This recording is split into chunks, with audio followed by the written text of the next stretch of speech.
मुरादाबाद के मोहल्ला गुइया बाग निवासी विवाहिता ने थाना कटघर पुलिस को तहरीर देकर अपने पति अनवर कमल के खिलाफ कार्रवाई की मांग की है। गुइया बाग निवासी विवाहिता का कहना है कि उसका विवाह 1.5 वर्ष पूर्व कटघर क्षेत्र निवासी अनवर कमल के साथ हुआ। तभी उसके पति और ससुराल वाले उस पर उत्पीड़न कर रहे हैं, उसके साथ मारपीट करते हैं। जब उसकी पुत्री हुई तब से उसको ताने देकर उसकी पिटाई की जा रही है। आए दिन मारपीट कर घर से निकाल देते हैं। पिछले काफी दिनों से उसे घर से बाहर निकाल दिया। तब से अपने मायके में रह रही थी। जब अपने कपड़े लेने गई तो पति और ससुराल ने मारपीट कर घर से निकाल दिया। उसकी वीडियो बना ली जो सोशल मीडिया पर वायरल कर दी। इस मामले में पुलिस प्रशासन से महिला ने इंसाफ की गुहार लगाई। पुलिस ने संज्ञान में लेकर कार्रवाई शुरू कर दी है। पीड़ित महिला ने मीडिया को जानकारी देते हुए बताया।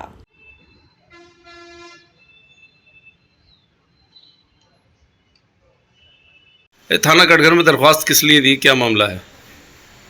सर मेरी शादी को 1.5 साल हुआ है अनवर कमाल से, खलीक मस्जिद के पास जो रहते हैं।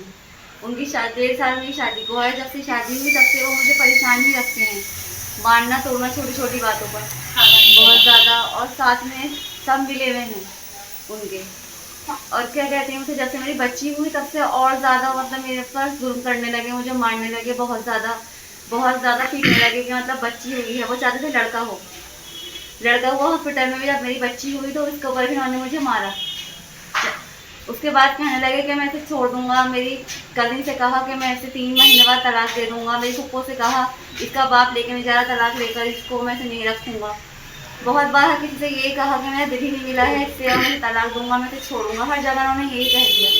यहाँ तक कि मैंने दरख्वास्त भी करी, कई बार कार्रवाई करी कि मतलब ये मुझे मारते हैं, लेकिन वो मुझे झूठ बोलकर थाने में ही आकर कि मैं अब समझौता करना चाहता हूँ, तुझे ले जाऊँगा। मैंने कहा ठीक है, मैंने लिख कर दे दिया। फिर उसके बाद जब मैं रात में गई घर पर अपने भाई के साथ, उन्होंने मुझे धक्के मार कर निकाल दिया घर से कि मैं तुझे नहीं रखूँगा, तेरी गारंटी कौन लेगा। उन्होंने मुझे वहाँ से निकाल दिया। उसके बाद फिर मैं 21 मार्च से यहाँ आई। 21 मार्च से मैं यहाँ हूँ दोबारा से। जब मैं यहाँ आई तो मुझे 10 महीने हो गए रहते 8 महीने। कहाँ पे आई? मैं क्या? जी सर, मैं क्या आई मैं। फिर मेरे पापा भी किराए पर ही रहते हैं। मैं यहाँ आई, फिर उसके बाद मुझे 2 महीने के बाद फिर मुझे कपड़ों की ज़रूरत पड़ी। अपना कलाम पाक लाती रमजानों में जाकर मैं लेने गई तो उन्होंने फिर मुझे धक्के मार कर निकाल दिया कि यहाँ पे तुझे कुछ नहीं मिलेगा, बाप से कह के सामान उठवा ले अपना, मैं तुझे तलाक दूंगा। इसके बाद फिर मैंने कार्रवाई करी। उनके खिलाफ फिर उनका फ़ोन आया ससुराल वालों का, मेरी नंद का, मेरे नंदोई का, क्या ऐसा कुछ नहीं होगा, ये तुम्हें रख लेगा। उसके बाद फिर मैंने कह दिया ठीक है। उसके बाद फिर जब मैं घर गई तो उन्होंने मुझे फिर धक्के मार के निकाल दिया। उसके बाद फिर मैं अपनी नंद के पास गई, पाक पड़े गुड्डी के फायर डॉक्टर हैं, पाक पड़े बड़ी मस्जिद के पास रहते हैं वो। मैंने उनके पैर पकड़े, जाके नंद के पैर पकड़े कि अल्लाह के वास्ते मेरा घर बसवा दो, आपकी मेहरबानी होगी। मेरी बच्ची का साथ है, 10 महीने की बच्ची है। ये बाप के पास इतना पैसा नहीं है तो मुझे भी रखने, मेरी बच्ची को भी रखने। नंद ने फ़ोन कर दिया अनवर कमाल को, मेरे शौहर को। वो जब आए मैंने उनके पैरों में गिर गई कि मुझे माफ़ कर दो, एक आखिरी मौका दे दो, अगर मैं गलत दी हूँ तो मुझे बच्चे के खातिर रख लो। उन्होंने मेरे लात मारी, मेरे होठ में खून निकल आया। फिर उन्होंने कहा कि मैं नहीं रखूँगा तुझे, जब बात पंचायत में होगी। पंचायत हुई, पंचायत में मेरे पापा ने माफ़ी मांगी हाथ जोड़कर। मैंने पैर पकड़े इनके, सब ने पैर पकड़े के रख लो।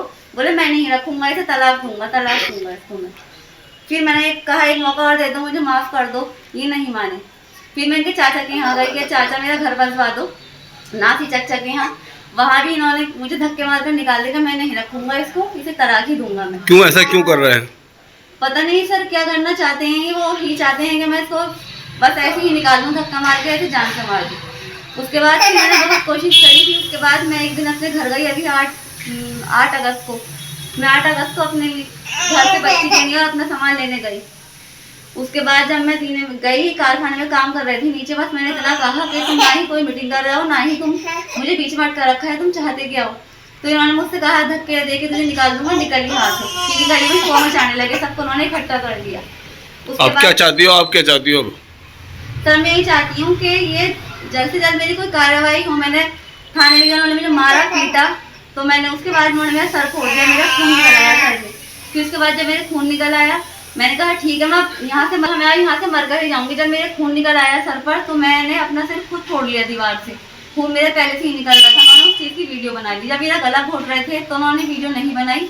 जब मैंने अपना सर दीवार का मारा तो मेरी वीडियो बनाने लगी। मतलब इतना मजबूर हो गए कि सिर मैं मजबूर हो गई कि मैं अपना हत्या ही कर लूँगी, क्योंकि मुझे उन्होंने इतना परेशान कर दिया।